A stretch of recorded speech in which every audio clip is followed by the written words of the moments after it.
बिस्मिल्लाहिर्रहमानिर्रहीम सल्लल्लाहु तआला अला मुहम्मद व अला आलिहि व सहबिहि व बारिक वसल्लम।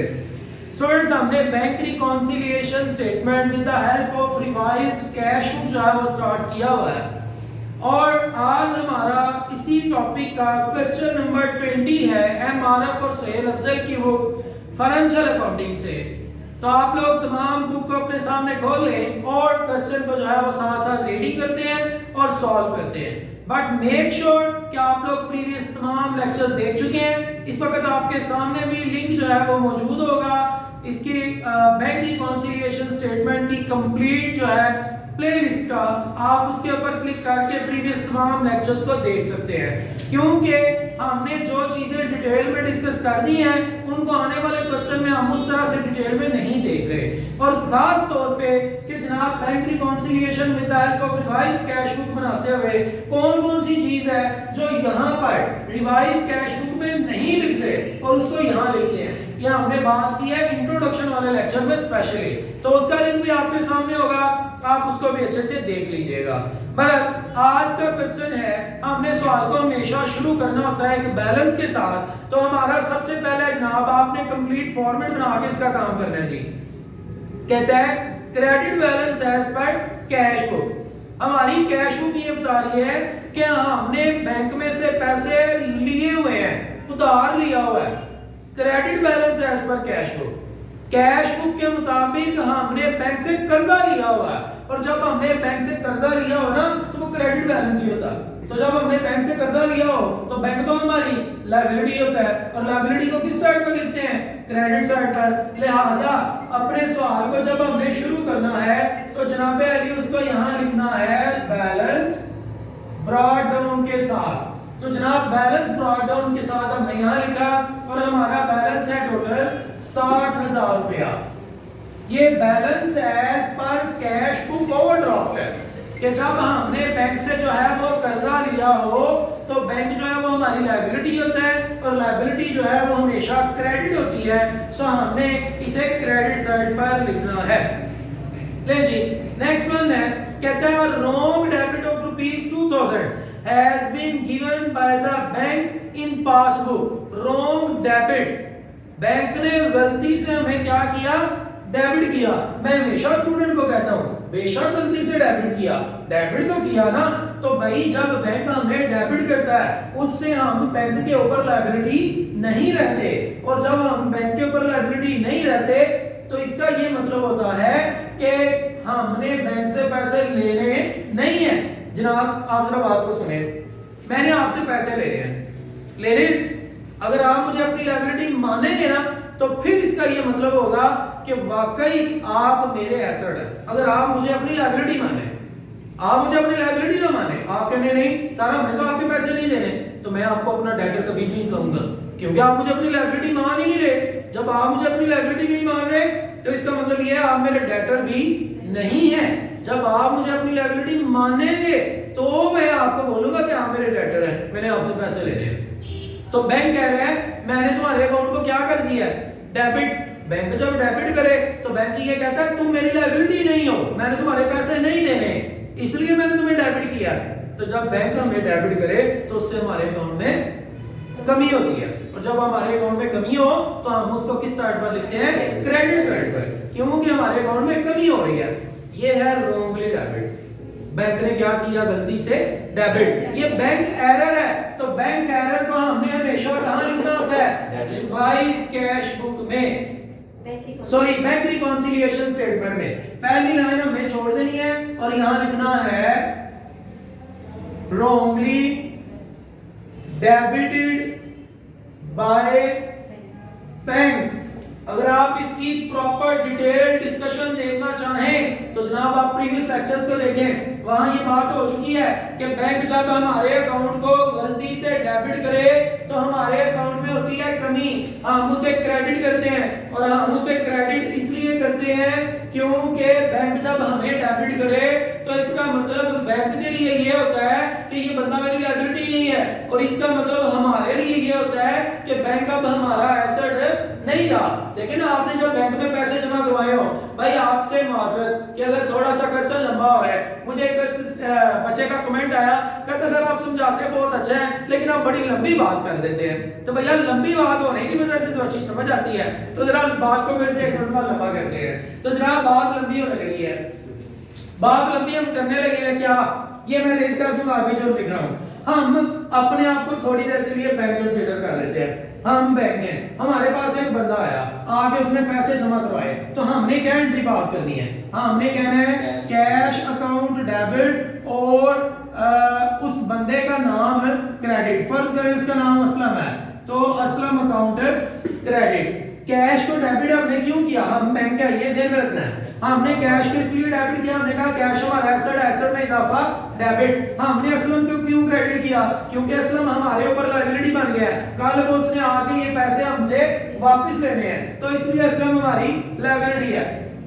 तो जनाब जब कल को असलम आया, आके उसने हमसे पैसे लिए, तो हमने उस वक्त एंट्री क्या पास की, असलम अकाउंट डेबिट और कैश अकाउंट क्रेडिट। हमने असलम को क्यों डेबिट किया, हमने असलम को इसलिए डेबिट किया, हम कह रहे थे पहले असलम हमारी लायबिलिटी है, हमने इसको पैसे देने हैं। अब असलम हमसे पैसे ले गए तो असलम हमारी लायबिलिटी नहीं है। तो देखें बैंक ने, जरा गौर करें, बैंक ने असलम के नाम को जब किया डेबिट, तो बैंक ने इसलिए डेबिट किया, बैंक कह रहे हैं अब ये मेरी लायबिलिटी नहीं है, मैंने इसको इसके पैसे दे दिए हैं। इसका मतलब ये हुआ जब भी बैंक जो है वो हमारे नाम को क्या करेगा, डेबिट, तो इसका मतलब हमारे लिए ये होगा कि हमारे अकाउंट में कमी हुई है, और जब हमारे अकाउंट में कमी हो तो हम उसको क्रेडिट साइड पर लिखते हैं, क्योंकि हमारे अकाउंट में कमी हो तो हमारे एसेट में कमी होती है, और एसेट में कमी हो तो हम उसे क्रेडिट साइड पर लिखते हैं। ये पूरी बात थी। बहरहाल मूव करते हैं अपने फर्दर जो है वो क्वेश्चन की तरफ।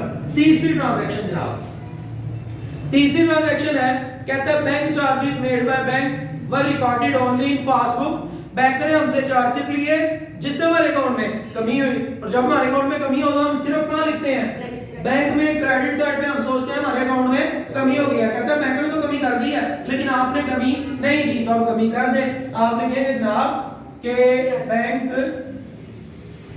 चार्जेस, बैंक ने हमसे चार्जेस लिए जिससे हमारे अकाउंट में कमी हुई, हमारे अकाउंट में कमी हो तो हम उसे क्रेडिट करते हैं। ये यहां पर आएगा, यहां क्यों आया, यहां क्यों नहीं आया, प्रीवियस लेक्चर देखें जनाब। उसके बाद है out of cheque 1 lakh paid into bank, हमने 1 लाख रुपए के चेक बैंक में जमा करवाए, तो क्या हुआ, cheque for 75,000 were cleared and credit by bank. हमने 1 लाख रुपए के चेक बैंक में जमा करवाए, हमने सोचा 1 लाख रुपए से हमारे अकाउंट में क्या हो गया, इजाफा हो गया, लेकिन वो कह रहा है बैंक ने कितने चेक को क्लियर किया, सिर्फ 75,000 के। इसका मतलब हमारे अकाउंट में कितना इजाफा हुआ है, 75 का, 25 का इजाफा नहीं हुआ। हाँ हमने लाख जमा करवाया था, सोचा था लाख से क्या हो गया, इजाफा हो गया, लेकिन असल में लाख से इजाफा नहीं हुआ, इजाफा उतने से हुआ जितने को बैंक ने क्लियर किया। बैंक ने क्लियर कितने को किया, 75 को, तो इजाफा तो 75 का हुआ। बैंक ने हमारे अकाउंट को 75,000 से क्रेडिट किया, बैंक ने कहा तुम मेरे लिए 75,000 से लायबिलिटी हो, तो हमने तो ये सोचा था कि हमने बैंक में लाख जमा करवाया है तो लाख ही हमारे अकाउंट में आ गया, लाख अकाउंट में आया नहीं है। कितना आया है, 75। हमने कितना ज्यादा अपने पास लिखा है, 25 ज्यादा लिखा है। देखिएगा जरा फिर से, इसको फिर से रेस करेंगे। ये हमारे पास घर में बनाई हुई कैश बुक है, आज आपको सिखाई ना, हम घर में जब जनाब कैश बुक बनाते हैं तो हम सोचते हैं कि हमने बैंक में पैसे जमा करवाए हैं तो उससे हमारे बैंक में क्या हो गया है, इजाफा।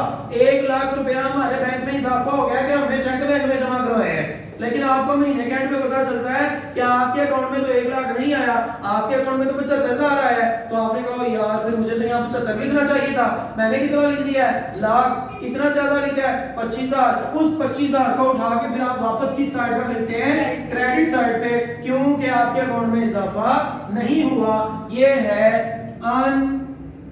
अनक्लियर्ड चेक, ये वो चेक है जिसको बैंक ने क्लियर नहीं किया। जब क्लियर नहीं किया तो आपके अकाउंट में इजाफा भी नहीं हुआ, तो आपके अकाउंट में इजाफा नहीं हुआ तो हमने जनाब उसको क्या कर दिया, क्रेडिट कर दिया।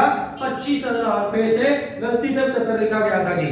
नेक्स्ट देखिएगा, कहता है two cheque 30,000 and 60,000 were issued जब हम चेक इशू करते हैं तो उसको भी तो कैश बुक में नोट करना है। कैश बुक में कहां नोट करना है? बैंक की क्रेडिट साइड पे, बैंक की क्रेडिट साइड। वरना तो कैश बुक की 3 टाइप वो आपके पास कॉलम होते हैं, बैंक, कैश, डिस्काउंट। तो हमने जनाब बैंक की क्रेडिट साइड पर जो है वो नोट किया कि जनाब हमने चेक इशू कर दिए हैं, कितने के?